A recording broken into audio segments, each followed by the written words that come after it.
श्रीमद्रामायणे आदिकाव्ये किष्किन्धाकाण्डे 59तमः सर्गः।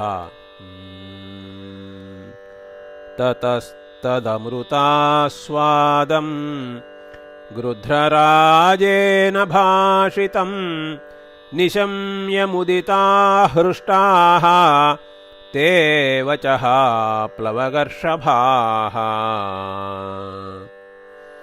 जाम्बवान् वानरश्रेष्ठः सह सर्वैः प्लवङ्गमैः भूतलात् सहसोत्थाय गृध्रराजानमब्रवीत्।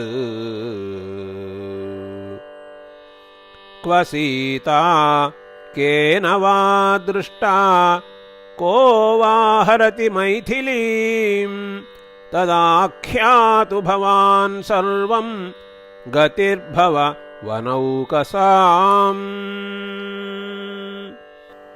को दाशरथि बाणानां वज्रवेगनिपातिनां स्वयं लक्ष्मणमुक्तानां न चिन्तयति विक्रमम्।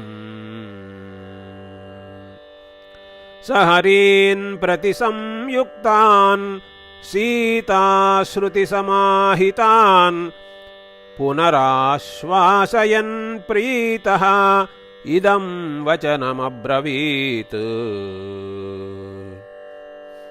श्रूयतामिह वैदेह्याः यथा मे हरणं श्रुतं येन चापि ममाख्यातं यत्र चायतलोचना। अहमस्मिन् गिरौ दुर्गे बहुयोजनमायते चिरान्निपतितो वृद्धः क्षीणप्राणपराक्रमः। तं मामेवं गतं पुत्रः सुपार्श्वो नाम नामतः आहारेण यथा कालं बिभर्ति पततां वरः।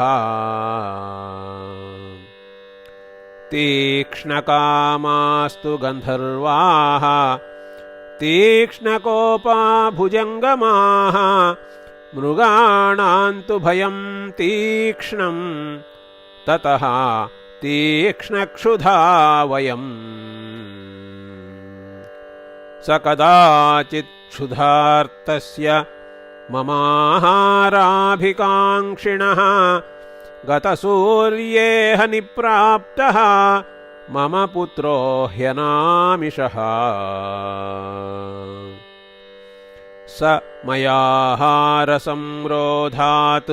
पीडितः प्रीतिवर्धनः अनुमान्य यथा तत्त्वम् इदं वचनमब्रवीत्।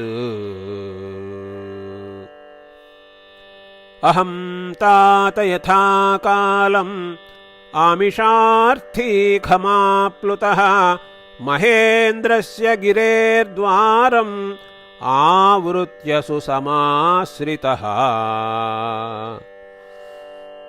तत्र सत्त्वसहस्राणां सागरान्तरचारिणां पन्थानमेकोऽध्यवसम् संनिरोद्धुम् अवाङ्मुखः। तत्र कश्चिन्मया दृष्टः सूर्योदयसमप्रभां स्त्रियमादाय गच्छन् वै भिन्नाञ्जनचयोपमः। सोऽहमभ्यवहारार्थं तौ दृष्ट्वा कृतनिश्चयः तेन साम्ना विनीतेन पन्थानमनुयाचितः। न हि सामोपपन्नानां प्रहर्ता विद्यते भुवि नीचेष्वपि जनः कश्चित् किमङ्गबत मद्विधः। स यातस्तेजसा व्योम संक्षिपन्निव वेगितः अथाहं खेचरैर्भूतैः अभिगम्य सभाजितः दिष्ट्या जीवति सीतेति अब्रुवन् मां महर्षयः कथञ्चित् सकलत्रोऽसौ गतस्ते स्वस्त्य संशयम् एवमुक्तस्ततोऽहं तैः सिद्धैः परमशोभनैः स च मे रावणो राजा रक्षसां प्रतिवेदितः हरन् दाशरथेर्भार्यां रामस्य जनकात्मजां भ्रष्टाभरणकौसेयां शोकवेगपराजितां रामलक्ष्मणयोर्नाम क्रोशन्तीं मुक्तमूर्धजाम् एष कालात्ययस्ताता इति वाक्यविदां वरः एतदर्थं समग्रं मे सुपार्श्वः प्रत्यवेदयत् तच्छ्रुत्वापि हि मे बुद्धिः नासीत् काचित् पराक्रमे अपक्षो हि कथं पक्षी कर्म किञ्चित् समारभेत् यत्तु शक्यं मया कर्तुं वाग्बुद्धिगुणवर्तिना श्रूयतां तत्र वक्ष्यामि भवतां पौरुषाश्रयम्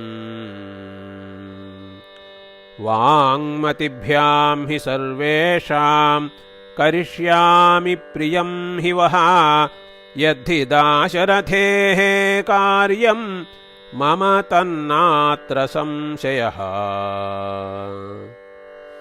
तद्भवन्तो मतिश्रेष्ठाः बलवन्तो मनस्विनः प्रहिताः कपिराजेन देवैरपि दुरासदाः रामलक्ष्मणबाणाश्च निशिताः कङ्कपत्रिणः त्रयाणामपि लोकानां पर्याप्तास्त्राणनिग्रहे कामं खलु दशग्रीवः तेजोबलसमन्वितः भवतां तु समर्थानां न किञ्चिदपि दुष्करम्